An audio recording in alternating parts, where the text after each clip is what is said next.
Dans cette vidéo, on va voir 5 règles simples que j'applique au quotidien et qui me permettent de gagner un temps précieux. La première règle que j'applique, c'est la règle des 2 minutes. En quoi ça consiste? Chaque fois que vous allez voir quelque chose dans votre maison qui peut se réaliser en moins de 2 minutes, vous pouvez définir votre propre durée, vous pouvez définir 2 minutes ou 1 minute bien sûr, vous allez le réaliser immédiatement. Ça évite de procrastiner pour réaliser cette tâche plus tard et que du coup ça puisse dégénérer ou alors que les tâches s'accumulent au fur et à mesure dans votre maison. Ça peut concerner par exemple ce colis qui est en bas de votre escalier et que vous attendez de monter à l'étage. Ça peut concerner cette poubelle que vous n'avez pas vidée. Ça peut concerner aussi cette tasse qui est sur votre bureau depuis plus d'une semaine. Le but de cette manœuvre, ça va être de résoudre les problèmes au fur et à mesure pour éviter qu'ils ne s'accumulent. Et aussi, il pourrait y avoir des conséquences si on laisse ces choses-là. Par exemple, la tasse. Si on la laisse plus d'une semaine, peut-être que le café va commencer à coller au fond et du coup ça vous prendra finalement plus de temps d'aller la laver. Ce colis, si vous shootez dedans un moment et que vous renversez des affaires, après du coup vous aurez plus de choses à ramasser. Cette poubelle, si vous l'avez laissée pendant une semaine et qu'il y a quelque chose qui commence à pourrir ou alors un chewing-gum qui a touché le fond et qui agrippe, eh bien ça vous prendra plus de temps à le retirer que si vous l'aviez fait le moment même. Le fait de faire les choses au fur et à mesure, ça t'évite aussi d'éviter d'avoir l'impression de faire un grand nettoyage de printemps d'un coup et de réaliser toutes tes tâches en un coup. Et en plus, 2 minutes, c'est vraiment rien. Si vous regardez un petit peu dans votre maison, vous allez voir que vous n'en avez pas 50 des tâches qui prennent 2 minutes. Et du coup, le fait de faire cette action immédiatement, ça ne va pas vous poser problème et ça ne va pas vous mettre en retard sur quelque chose que vous étiez censé faire de base. Donc je te conseille vraiment d'appliquer cette méthode si tu veux gagner du temps pour le rangement de ta maison et pour le ménage par exemple. La deuxième règle, je l'ai découvert sur YouTube et c'est plus du minimalisme qu'une règle en soi. Ça consiste à mettre en place la phrase « chaque objet a sa maison ». Ça veut dire que concrètement, chaque objet qui est dans votre maison doit avoir une place où il est rangé. Ça évite d'avoir tout le temps des choses qui sont sur les tables et qui te font perdre du temps lorsque par exemple tu veux ranger ta maison, lorsque tu veux faire du ménage ou lorsque tu veux retrouver tes clés qui finalement sont sous un t-shirt ou autre part dans ta maison, cachées par un autre objet puisqu'il n'a pas de maison. Si vous avez une fâcheuse tendance comme moi à perdre vos clés, appliquez cette astuce. La troisième astuce, elle est assez générique, mais depuis que je l'applique, j'ai vraiment eu l'impression de gagner un temps précieux dans ma vie. On vous a sûrement souvent conseillé de faire du batch cooking, c'est-à-dire de préparer plusieurs repas en une seule fois et de mettre ces repas dans des tupperwares pour pouvoir les consommer plus tard dans la semaine. Et l'avantage du batch cooking, c'est que vous allez une seule fois sortir les ingrédients, une seule fois couper vos ingrédients, une seule fois faire chauffer votre eau et qu'au final, vous allez avoir plusieurs repas. Donc le temps de préparation des repas, si vous avez préparé 5 repas, il n'est pas du tout proportionnel à si vous aviez fait ces repas en 5 fois. Eh bien, je vais appliquer ce principe à tous les autres secteurs de ma vie et en particulier les trajets. Je vais essayer de synchroniser mes trajets pour qu'ils répondent à 2 activités. Lorsque par exemple je me déplace jusqu'à mon travail et que je me rends compte que le centre commercial est juste à côté, je vais synchroniser ce trajet, je vais faire une seule fois le trajet pour aller à mon boulot et ensuite je vais sortir et je vais faire mes courses. C'est pareil lorsque je vais à la salle. Lorsque je vais à la salle, il y a la poste juste à côté. Donc je vais faire attention de toujours aller à la salle avant de déposer un colis. Ça me permet d'éviter d'avoir à faire 2 fois le trajet, une fois pour aller à la salle et un autre jour pour aller amener un colis. Repasser une chemise toute seule, ça vaut pas vraiment le coup, c'est-à-dire que tu vas sortir tout ton matériel, ta planche à repasser, ton fer à repasser, tu vas le faire chauffer, tu vas repasser ta chemise, tu vas devoir l'étendre. Alors que si tu attends d'avoir plusieurs chemises, tu vas gagner tout ce temps où tu sors ton matériel et tu vas regrouper toutes ces activités en une seule fois, ce qui va te permettre d'optimiser ton temps. Pareil pour le ménage, si comme moi tu as un appartement où il y a 2 étages, si tu effectues ces 2 étages en une seule fois, tu vas gagner un temps précieux puisque tu vas brancher une seule fois ton aspirateur, tu vas remplir une seule fois ton seau d'eau, tu vas préparer une seule fois ton mélange qui te permet de laver le sol et ensuite tu vas vider une seule fois ton seau d'eau et étendre ton balai une seule fois. Donc tu vas regrouper ces 2 temps en un seul finalement. J'ai donné que 3 exemples ici, mais tu peux l'appliquer à tous les secteurs. Le but, c'est vraiment d'aller gratter quelques minutes, quelques dizaines de minutes, qui au final, dans une semaine, peuvent représenter des heures et du coup te faire vraiment gagner un temps précieux sur ta semaine. Ma troisième astuce, c'est de définir une liste de priorités pour ta journée.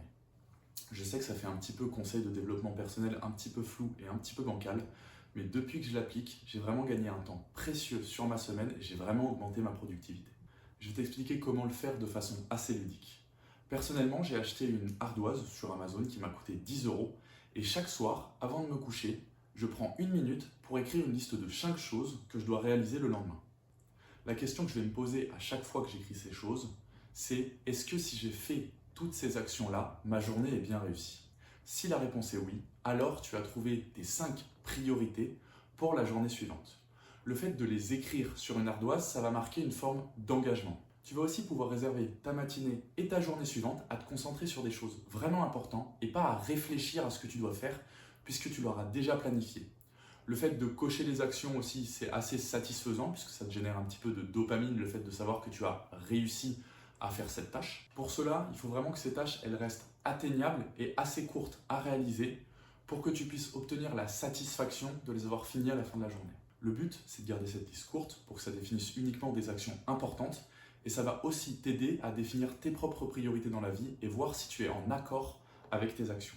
Je vais te donner des exemples d'éléments qui peuvent figurer dans cette liste. Ça peut être par exemple avoir rangé une étagère, avoir passé un appel à la banque, avoir envoyé un mail important, avoir recontacté un membre de ta famille à qui tu n'as pas parlé depuis longtemps, être allé à la salle de sport, ou alors avoir lavé sa salle de bain, ou alors être allé faire des photos d'identité par exemple.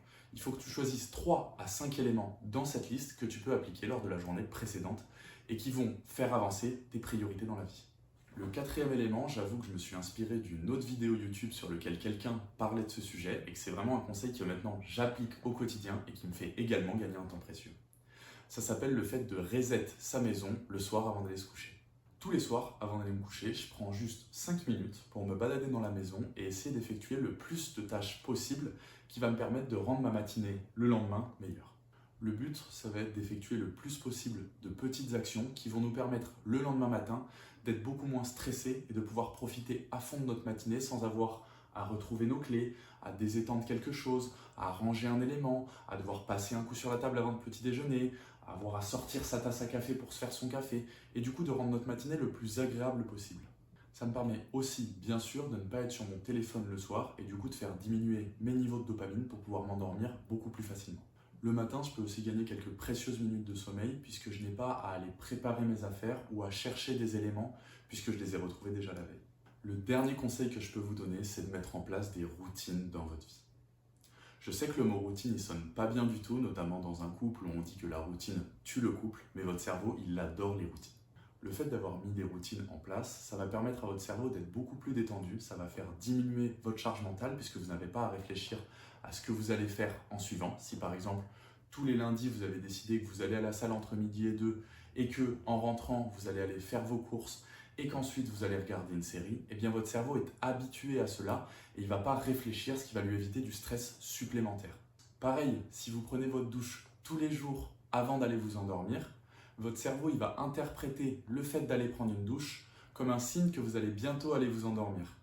Et donc, grâce à ça, il va pouvoir favoriser votre endormissement en diminuant par exemple votre cortisol. Si vous arrivez à automatiser et à planifier certaines choses de telle sorte à que vous n'ayez pas à y penser, vous allez gagner vraiment un temps précieux et une charge mentale énorme puisque ça va vous permettre d'être un petit peu en mode autopilote et de pouvoir prendre le temps de réfléchir aux choses qui sont vraiment importantes, pas aux choses qui ont vraiment peu d'impact, c'est-à-dire où est-ce que je vais manger ce soir. Si vous savez que tous les dimanches, vous avez fait du batch cooking et que du coup vous avez 5 repas dans le congélateur, vous n'allez pas vous poser la question de qu'est-ce que je vais cuisiner ce soir, avoir du stress, puisque c'est une routine que vous avez mise en place et qui du coup vous permet de gagner de la charge mentale et du coup de vous concentrer sur un sujet qui vous importe vraiment.